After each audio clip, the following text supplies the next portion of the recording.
할렐루야. 5월 3일 수요일 새벽 기도를 시작하겠습니다. 사도신경으로 우리의 신앙을 고백하시겠습니다. 나는 전능하신 아버지 하나님 천지의 창조주를 믿습니다. 나는 그의 유일하신 아들 우리 주 예수 그리스도를 믿습니다. 그는 성령으로 잉태되어 동정녀 마리아에게서 나시고 본디오 빌라도에게 고난을 받아 십자가에 못 박혀 죽으시고 장사된 지 사흘 만에 죽은 자 가운데서 다시 살아나셨으며 하늘에 오르시어 전능하신 아버지 하나님 우편에 앉아 계시다가 거기로부터 살아있는 자와 죽은 자를 심판하러 오십니다. 나는 성령을 믿으며 거룩한 공교회와 성도의 교제와 죄를 용서받는 것과 몸의 부활과 영생을 믿습니다. 아멘. 찬송가 292장 찬양하시겠습니다. 찬송가 292장입니다.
사무엘하 13장 30절에서 39절까지 말씀입니다. 구약성경 사무엘하 13장 30절에서 39절까지 말씀입니다. 다 찾으신 줄 알고 저와 여러분들이 한 절씩 교도하도록 하겠습니다. 사무엘하 13장 30절에서 39절입니다. 그들이 길에 있을 때 압살롬이 왕의 모든 아들들을 죽이고 하나도 남기지 아니하였다는 소문이 다윗에게 이르니 왕이 곧 일어나서 땅에 옷을 찢고 땅에 둘러눕고 그의 신하들도 다 옷을 찢고 모셔선지라. 다윗의 형 시므아의 아들 요나답이 아뢰어 이르되 내 주여 젊은 왕자들이 다 죽임을 당한 줄로 생각하지 마옵소서.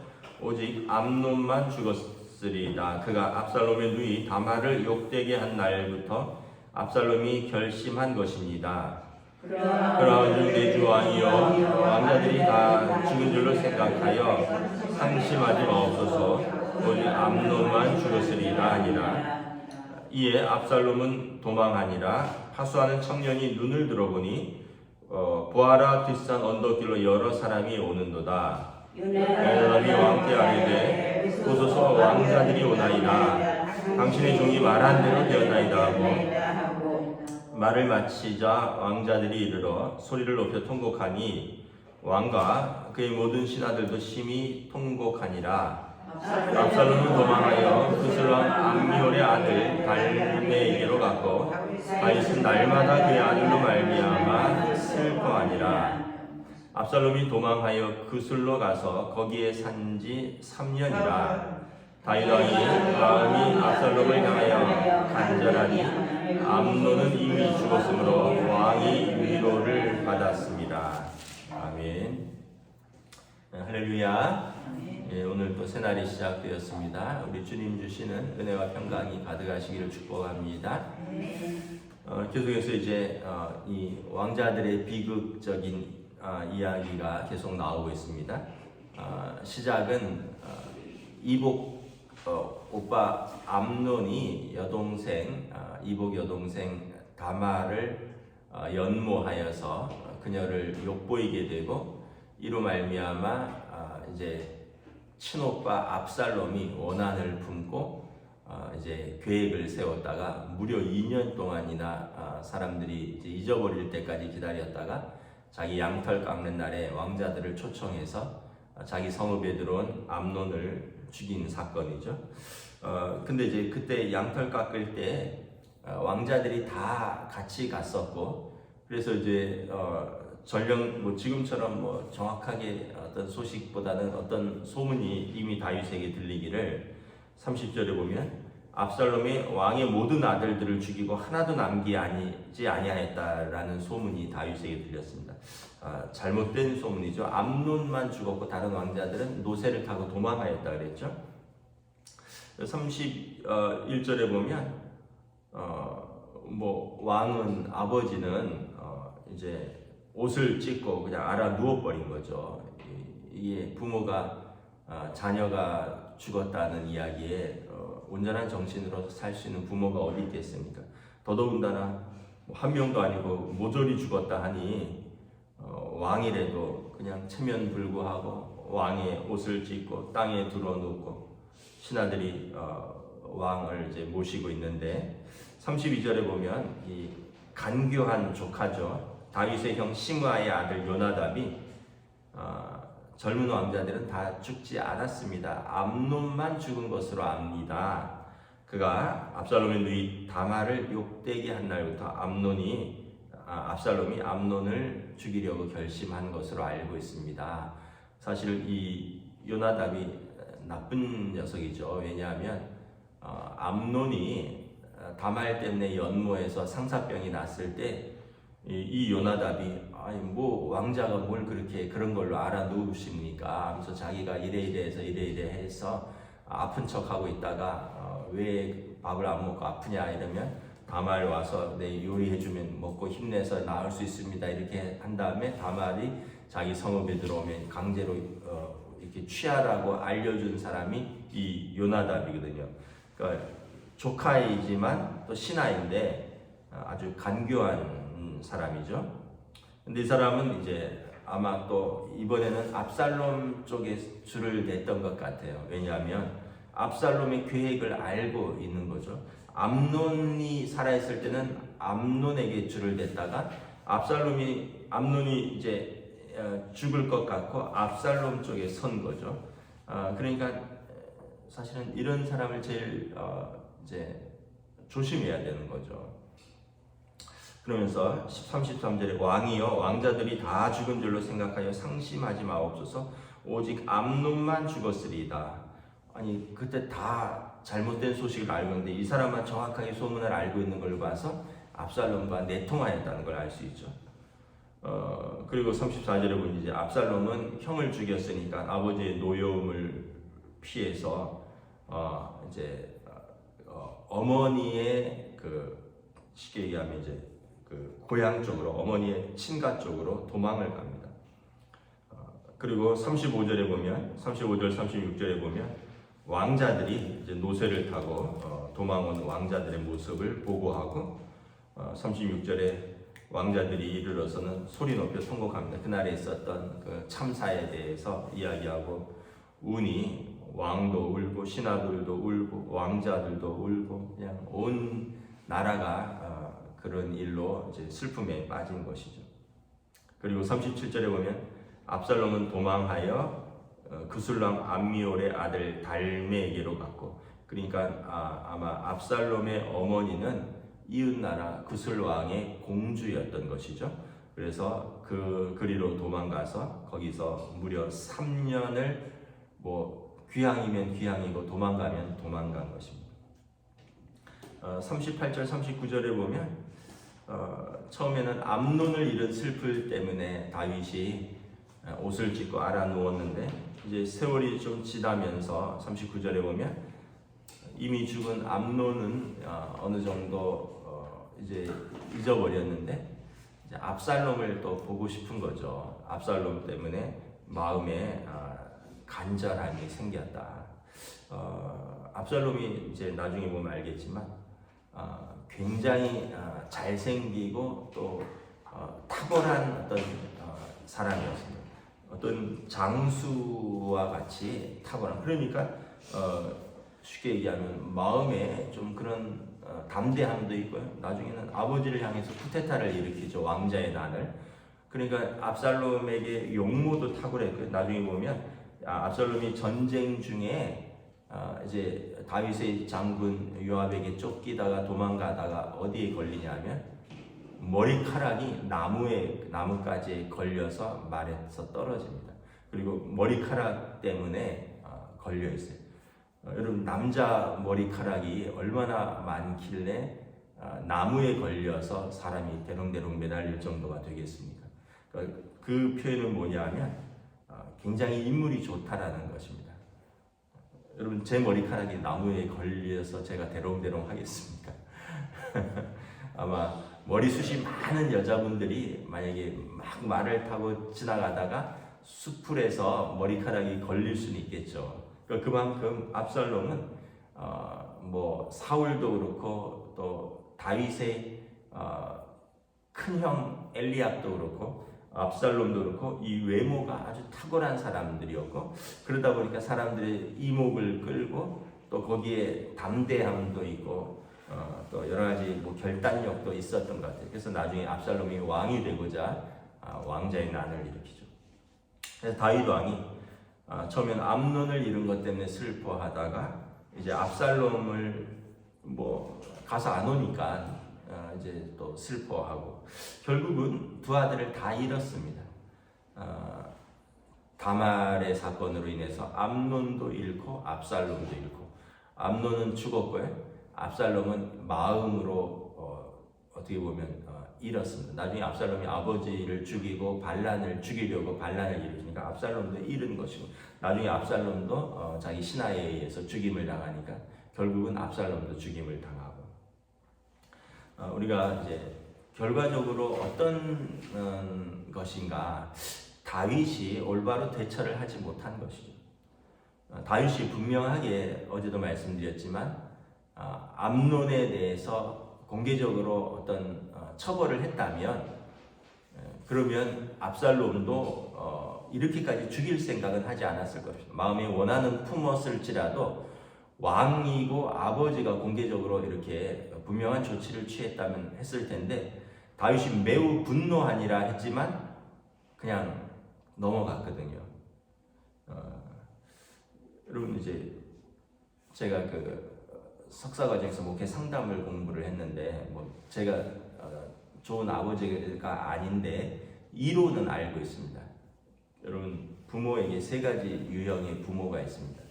첫째는 관리형 부모가 있어요. 관리형 부모는 뭐냐 하면 하나하나 다 간섭하는 겁니다. 다 관리하는 거예요. 예를 들면은 뭐 일어나는 시간, 자는 시간, 뭐 심지어는 옷 입고 나가는 거, 뭐 먹는 것까지 다 관리를 하는 거예요. 어렸을 땐 좀 관리해 줄 필요가 있죠. 어렸을 땐 아이들이 잘 모르니까 뭐는 먹어야 된다, 뭐는 먹지 말아야 된다, 뭐는 해도 안전하다, 뭐는 해면 위험하다 이런 게 되지만 이미 뭐 한 중학교, 고등학교까지 들어가서도 물론 이제 생활에 지도는 해줄 필요가 있지만 하나하나 다 간섭하면 아이가 어떻게 될까요? 두 가지로 반응하겠죠. 거기에 순응하면 눈치 보는 아이가 될 것입니다. 부모가 엄격하게 관리하는 부모에게 순응하면 그 부모에게 눈치 보는 아이로 자라거나 또는 이제 반항하는 아이로 자라거나 둘 중에 하나예요. 사춘기 때 반항 잘못하면 그 관리하는 부모가 더 역반응을 일으키고 또 순응을 한다 할지라도 부모는 순종하는구나 생각할 수도 있는데 어쩌면은 눈치 보고요 또는 거짓말하면서 순종할 수 있어요. 순응할 수 있습니다. 그래서 어렸을 때는 관리를 해줘도 어느 순간이 되면 아이와 함께 이렇게 의논하고 이제 대화하면서 아이의 삶을 인도해야 되죠. 두 번째는 방임형 부모입니다. 뭘 하든지 놔두는 겁니다. 아이고 귀한 우리 자식, 귀한 우리 새끼, 놔둬, 아이고 그냥 놔두라니까. 애가 뭘 해도 놔두는 거예요. 근데 여러분 어렸을 때는 관리가 필요하다 그랬잖아요. 아이들이 버릇없게 굴거나 또는 다른 아이들한테 함부로 대하거나 그래도 놔두라는 거예요. 우리 아이 기꺾지 말라는 거예요. 그럼 어떻게 될까요? 그런 부모 밑에서 자란 아이는 버릇없는 아이가 될 것이고요. 사회의 룰을 지키지 않는 규칙과 질서에 대해서 둔감한 아이가 될 것입니다. 둘 다 여러분 부작용이 굉장히 심각하죠. 결국 어떤 부모가 되어야 되냐? 이번 어린이 주일이라서 이번 주일에 좀 설교할 내용인데 부모는 자녀를 손님처럼 대해야 됩니다. 손님처럼. 우리 집에 온 손님. 주일날 말씀드릴 거기 때문에 깊이 얘기는 안 하는데 여러분 손님은 어때요? 안내하죠. 어떤 부분에 있어서는 여기가 화장실입니다. 손님은 어디가 어딘지 모르잖아요. 여기는 안방입니다. 묵으실 방은 여기입니다. 물은 냉장고에서 꺼내 드시면 돼요. 이렇게 다 안내를 하죠. 네. 그런데 손님은 그 집에서 함부로 할 수는 없죠. 손님이 안방에 벌컥 들어가서 손님이 주인들이 사는 그 방에 가서 눕는다거나 손님이 그래서 손님은 뭐예요? 지극정성과 사랑으로 환대하되 그러나 지켜야 할 것 지키고 안내해야 할 것은 안내한다는 거죠. 그러니까 여러분 부모는 자녀는 하나님께서 그 가정에 주신 선물입니다. 그런 얘기는 그 가정에 손님처럼 환대하다가 때가 되면 손님은 떠나갈 것입니다.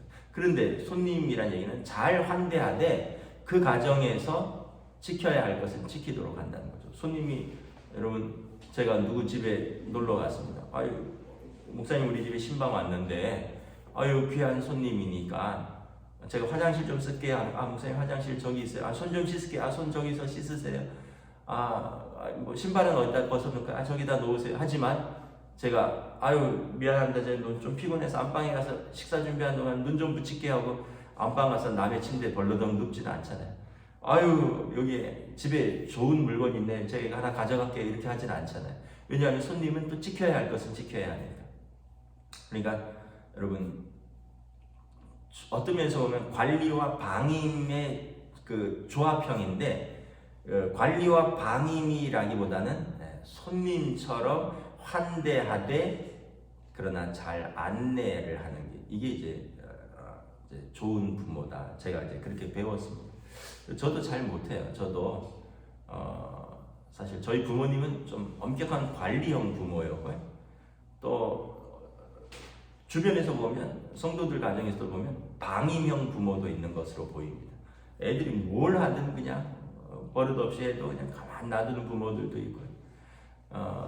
그러니까 저도 배운 대로 하다 보니까 어렸을 때는 좀 아이들을 관리형으로 키우다가 아이들이 아빠를 좀 무서워하는 것 같아서 또 어느 순간은 좀 손을 뗐는데 또 그러다가 내가 너무 방임형인가 또 이런 생각이 들기도 하고 참 부모가 된다는 건 참 어려운 것 같아요. 아이들을 이 이론으로 되는 게 아니에요. 공부했다고 되는 것도 아니고 참 어렵습니다. 결국은 우리는 기도하면서 키우는 거예요. 하나님이 양육시켜야 됩니다. 그래서 우리가 기도하면서 키우면 하나님이 우리를 안내를 해주십니다. 우리의 부족함을 계속 깨닫게 해주시고 자녀를 위해서 계속 기도하게 해주시고 그러한 부모를 보면서 자녀들도 우리 부모가 부모가 되려고 애를 쓰는구나. 우리 부모가 나를 사랑하고 그리고 부모님도 뭐 실수도 많고 허물도 많지만 우리를 믿음과 사랑으로 키우려고 애를 쓰는구나. 이게 전신심이 전달이 되면 부모가 좀 부족해도 아이들도 하나님을 경외하면 그 부모를 그래도 존경하고 또 부모의 말씀에 순종하려고 애를 쓰게 되는 거죠. 결국은 우리 힘으로 우리 지혜로 가르치기는 굉장히 어렵습니다. 뭐 우리가 공부해야 좀 가르칠 수 있다 치지만 아이들의 성정까지 아이들의 성품까지 가르치는 게 이 진짜거든요. 그런데 그건 정말 어렵다고 저는 생각을 합니다. 결국은 타고난 것도 있고 무엇보다 가정의 분위기도 있고 그리고 아이가 하나님 앞에서 스스로 깎이고 다듬어져 가는 것도 있고 그러면서 보면 암논과 이제 압살롬은 어떤 아들들인가? 절제하지 못하는 아들이죠. 암논은 정욕을 절제하지 못하고 압살롬은 분노를 절제하지 못하고 두 아들들은 어떻게 보면 어떤 인물됨, 외모라든가 어떤 뭐 용기라든가 뭐 아버지를 향하여 반란을 일으킬 수 있으니까 나름대로 굉장히 담력도 좋고 용기도 있고 뭐 또 리더십도 있으니까 그를 따르기도 하는 거죠. 그럼에도 불구하고 정말 중요한 분별력이 없는 거죠.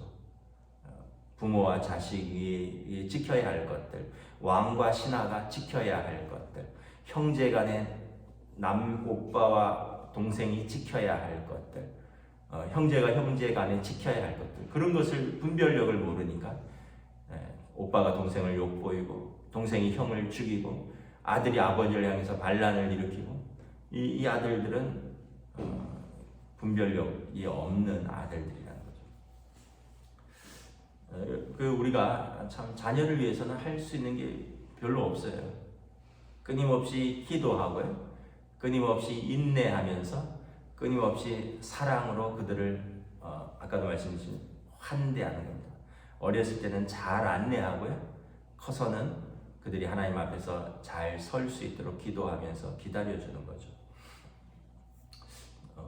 어제 이제 미국에서 한국 방문한 친구 목사가 있어서 같이 좀 만나서 뭐 이런저런 이야기를 하는데 이제는 저희들도 만나면 우리 아이들 이제 뭐 대학 가고 졸업하고 군대 그 집 아이들도 뭐 군대 가고 다들 미국에서 대학 나오고 뭐 미군도 가기도 하고 직장도 다니고 친구들을 만나면 이제 아이들이 이제 다 대학을 졸업할 아이들이 됐어요. 큰 애들은 다 졸업했고 그러면 이제 어떤 얘기들이 나오냐면 미국에 있는 부모들은 아이들 결혼에 대해서 깊이 생각을 합니다. 두 가지를 이야기를 하더라고요. 뭐 지난번에 성 목사님도 그랬지만 이 친구도 우리 아이가 한국 사람하고 결혼했으면 좋겠는데 미국에 사니까 그리고 우리 아이가 믿음의 가정에서 믿음 있는 여자, 믿음 있는 남자를 만났으면 좋겠는데 믿음 있는 며느리, 믿음 있는 사위를 얻기를 원하고 그리고 한국 사람 이 큰 조건은 믿음 있는 사람이고 두 번째 조건은 이왕이면 한국 사람이니까 미국에 살지만 한국 사람하고 결혼했으면 좋겠다. 뭐 이런 고민들을 다들 하고 있더라고요 이제는. 그래서 이제 만나면 참 야 너희 아들 몇 살이야? 너희 딸 몇 살이야? 막 이렇게 이야기를 해요. 왜냐하면 저희는 이제 나이는 다 비슷하니까 아들 딸들도 다 나이들이 비슷하고 어렸을 때 그때 봤는데 우리 아이보다 1살 많나? 뭐 2살 많나? 뭐 이러면서 이번에 대학 갔어? 이번에 졸업했어? 뭐 이러면서 막 이야기를 나누면서 야, 잘 키워. 나중에 한번 이야기해보자. 뭐 이런 식으로 이야기들을 하고 이러는데 저희들이 목사들이다 보니까 이제 항상 나오는 결론은 두 가지예요. 하나는 이 시대가 믿음 있는 사람들이 부족하다. 남자들도 여자들도 믿음 있는 청년들이 너무 부족하다. 그럼에도 불구하고 기다리라. 믿음 있는 사람을 기다리자. 하나님께서 믿음 있는 사람을 기다리는 자에게 예비해 두실 것이다. 없다고 아무나 만나지 말고 믿음 있는 사람을 기다리자. 이게 아버지로서 목사로서의 우리들이 만나서 이야기하는 제일 공통된 주제입니다. 두 번째는 다른 믿음이 있어도 건강한 사람이어야 된다. 건강하다는 게 뭐냐면 몸이 건강한 것도 있지만 마음이 건강해야 되고요. 정신이 건강해야 됩니다. 그 얘기는 뭐냐면 일해야 될 나이에 일을 하고 있는가, 공부해야 될 나이에 제때 공부를 했는가, 그리고 신앙생활을 제대로 하고, 그러니까 모든 걸 여러분 제때 제 자리에 있어야 할 자리에 그 사람이 있는가라는 거예요.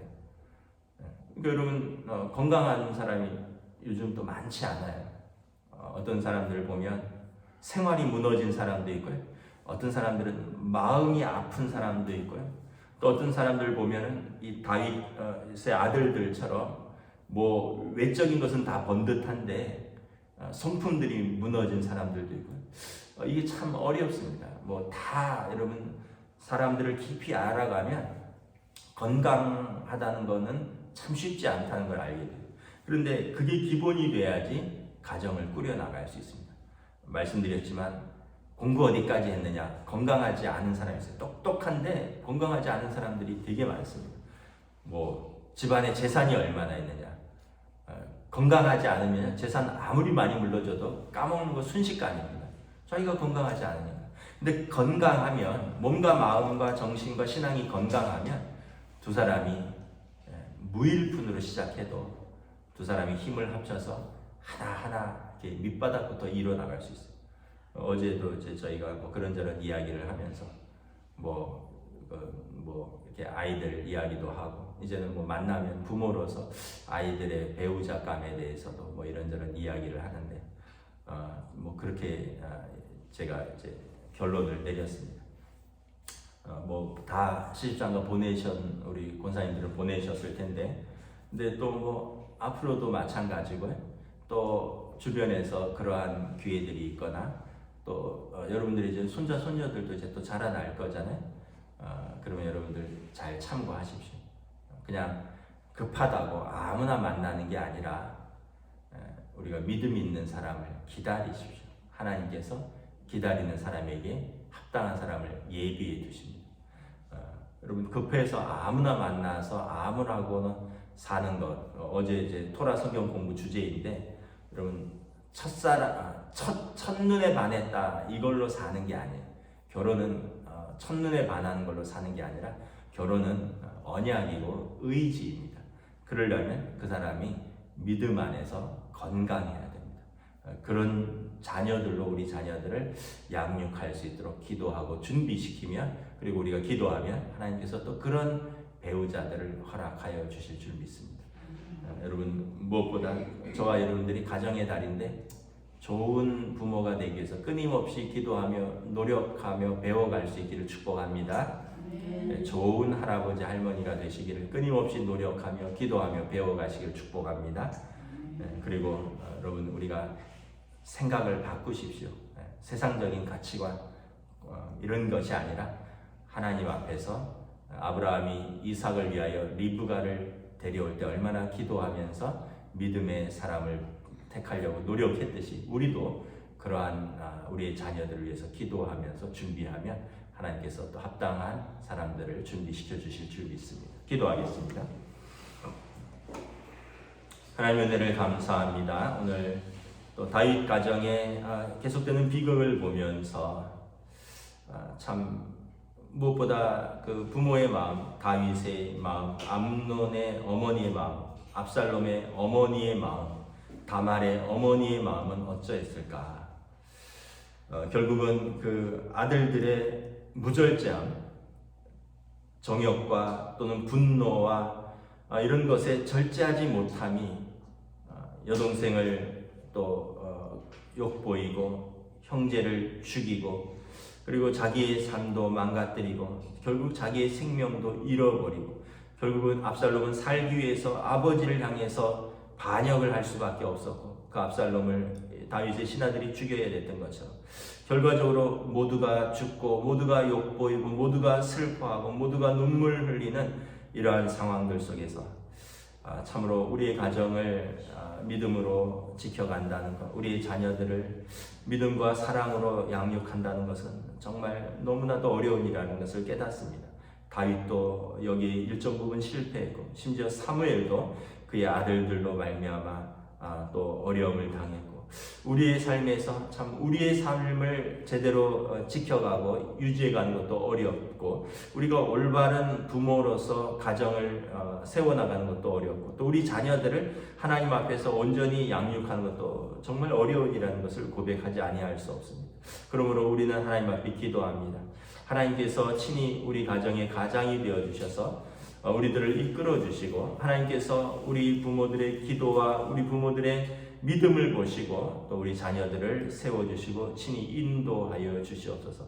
5월 가정의 달입니다. 우리 사랑하는 성도들 가정에 하나님의 은혜와 은총이 가득하기를 기도합니다. 그러기 위하여 우리가 믿음으로 설 수 있는 주의 백성들로 인도하여 주시옵소서. 감사를 드리오며 우리 주 예수 그리스도 이름으로 기도드리옵나이다. 아멘. 하늘에 계신 우리 아버지 이름을 거룩하게 하시며 아버지의 나라가 오게 하시며 아버지의 뜻이 하늘에서와 같이 땅에서도 이루어지게 하소서. 오늘 우리에게 용할 양식을 주시고 우리가 우리에게 잘못한 사람을 용서하여 준 것 같이 우리 죄를 용서하여 주시고 우리를 시험에 빠지지 않게 하시고 악에서 구하소서. 나라와 권능과 영광이 영원히 아버지의 것입니다. 아멘.